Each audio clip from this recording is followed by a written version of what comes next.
Most people who boondock assume their generator is the only thing keeping their house battery alive between hookups. It isn't.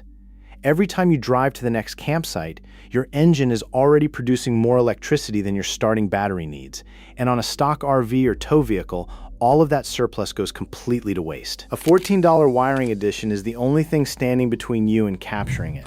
There's one number in this video that decides everything, whether this modification is even safe to attempt on your specific vehicle, and it's not the $14. Most people never check it before wiring anything in, which is exactly how a safe, $14 fix turns into a real electrical problem.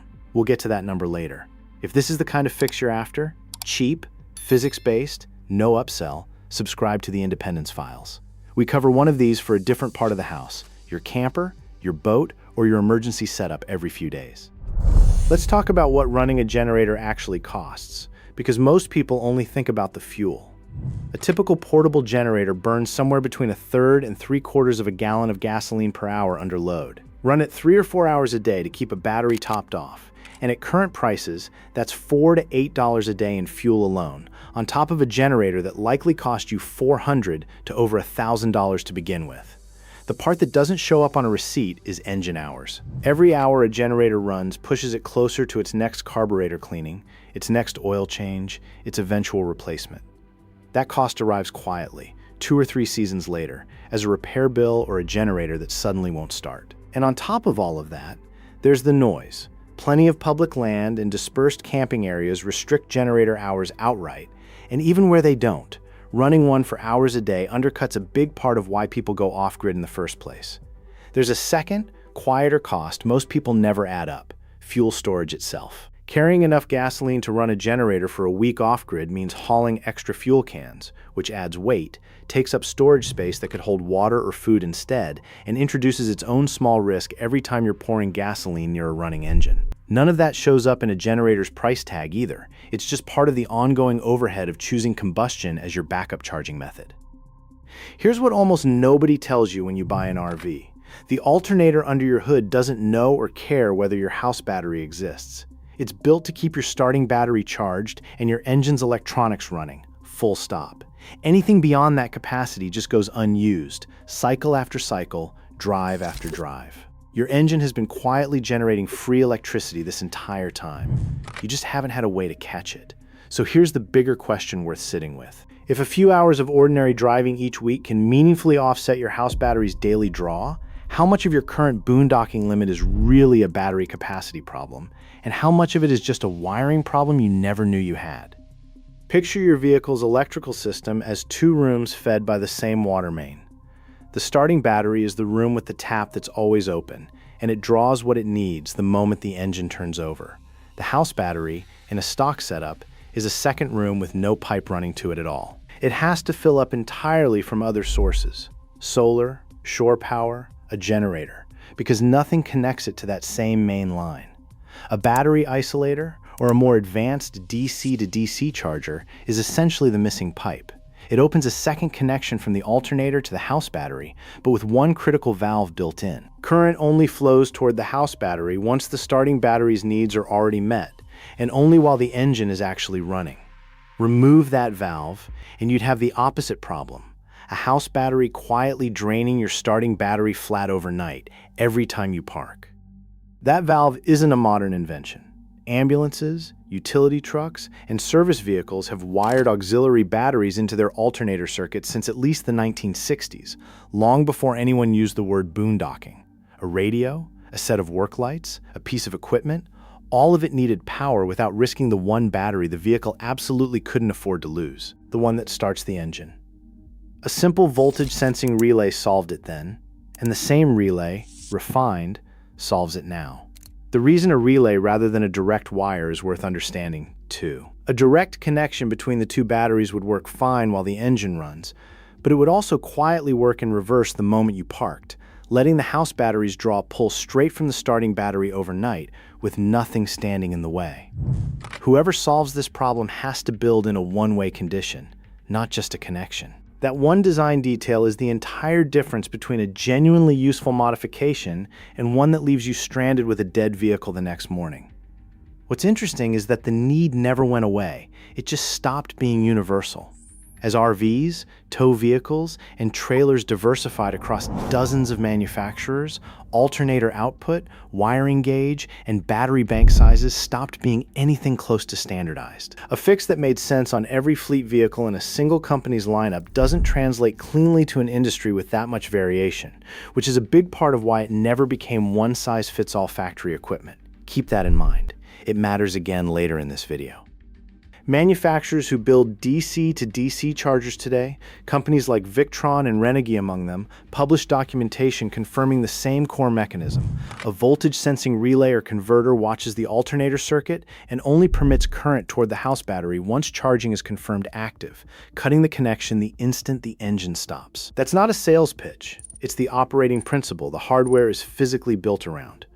Owners in boondocking and RV forums who track battery state of charge with actual monitors, not guesswork, have reported measurable gains after drives as short as 1 to 2 hours, especially starting from a partially depleted battery. Combine that with 6 decades of fleet vehicle precedent and current manufacturer engineering documentation, and you've got 3 independent threads landing on the same conclusion, not one dramatic claim resting on a single source.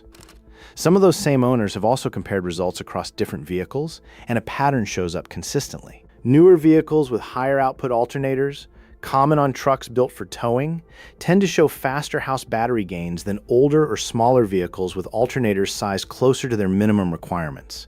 That's not a contradiction of the underlying principle. It's exactly what you'd expect once you understand that spare alternator capacity, not the wiring itself, is the real bottleneck. None of that amounts to a controlled lab study of this exact setup across a large sample of RVs. That specific experiment doesn't seem to exist anywhere in published form. What you do have is a well-documented electrical principle, used by fleets for 60 years and built into commercial hardware today. That's solid ground to stand on. It's just not the same thing as a formal clinical trial, and it's worth knowing the difference. Which raises the obvious question. If this is such solid, well-understood engineering, why doesn't it come standard on every RV rolling off the lot? It's not because anyone's sitting on a secret. 2 very ordinary business realities explain it. First, RV manufacturers build to a price point, and a factory DC to DC charging system adds real cost to every unit. Cost that gets passed on whether or not a given buyer ever plans to camp off-grid, since most RVs are marketed around campground hookups as the default charging method. Second, wiring modifications that tie into a vehicle's charging system carry genuine electrical risk if done wrong. An undersized wire or a missing fuse can overheat, and manufacturers understandably prefer selling a warranted accessory kit over casually recommending a $14 DIY wiring job. Add the sheer diversity across the towing and RV industry. A teardrop trailer and a diesel motorhome have almost nothing in common electrically, and you get an environment where no single factory solution fits everyone. Leaving it as an aftermarket decision, rather than a standard feature, is the path of least resistance for manufacturers, even though the fix itself stays cheap and simple. It's also worth noting that this gap isn't unique to alternator charging. It shows up across most low-cost, physics-based fixes in this category. Manufacturers optimize for the widest possible customer base at the lowest possible added cost, which almost always means shipping the version that works adequately for everyone, rather than the version that works exceptionally well for people willing to do a little extra work themselves. As for what this actually involves, the core component, a basic battery isolator or voltage sensing relay, runs somewhere around $10 to $12, with appropriately rated wiring and an inline fuse rounding the total up to 14. That isolator sits between the alternator's output circuit and the house battery, with the fuse size specifically to match the wire gauge in use. That fuse is the single component protecting everything downstream if a short circuit ever happens, and it's also the piece people skip most often, which is exactly how a cheap, safe modification turns into a real fire hazard. The logic mirrors that same fleet vehicle relay from 6 decades ago almost exactly. Current flows toward the house battery only while the alternator is actively producing power, and the path closes the instant the engine shuts off, so there's no route left open for the house battery to drain the starting battery overnight. Match the wire gauge and fuse rating to your specific alternator's output, and it behaves exactly as intended. Get that mismatch wrong, and you've built the fire risk this whole design exists to prevent, which is exactly why, if you're not confident reading a vehicle wiring diagram yourself, this is worth having checked by someone who works with automotive electrical systems. Now, here's the number I mentioned at the start, the one that decides everything before you touch any wiring. Your alternator's rated output, measured against what your starting battery and existing accessories already draw.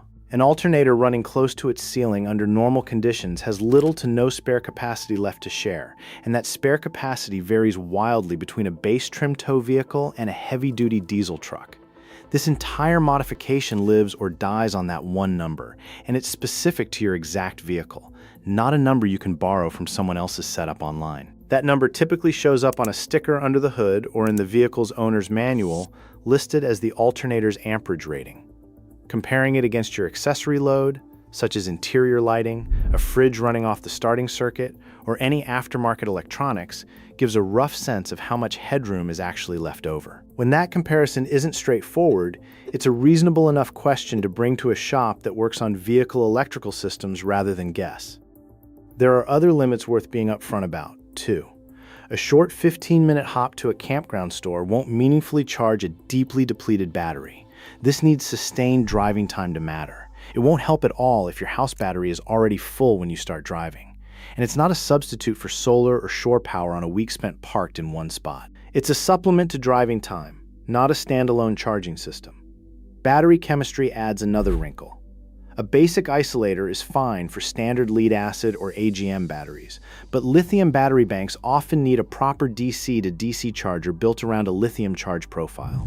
Wire a lithium bank directly to a simple isolator, and you risk undercharging it or triggering the battery's own protection circuit to reject the charge outright.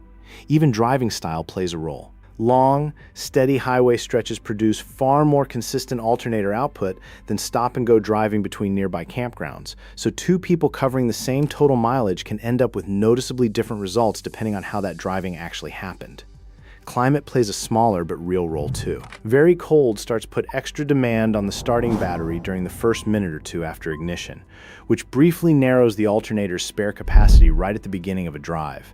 Not enough to matter over a full day of driving, but worth knowing if most of your trips are short winter hops rather than long summer stretches. This isn't a replacement for a full solar setup, and it's not being sold as one here. It's a way to stop wasting power your engine is already generating every time you drive, nothing more and nothing less than that. Which loops back to where this started. If driving time can genuinely offset your house battery's daily draw, that same surplus capacity logic works just as well through a trailer's connector as it does through a direct hardwire job on a motorhome. A tow vehicle's alternator can charge a towed trailer's house battery the exact same way, just routed through different hardware depending on what's pulling what. A lot of what limits a longer boondocking trip isn't a battery you're missing. It's capacity your engine has been producing the entire time, sitting unused by default. If you've tried something like this on your own rig, or you're not sure whether your alternator has the headroom for it, drop it in the comments below. I read all of them, and I'll do my best to help you work it out.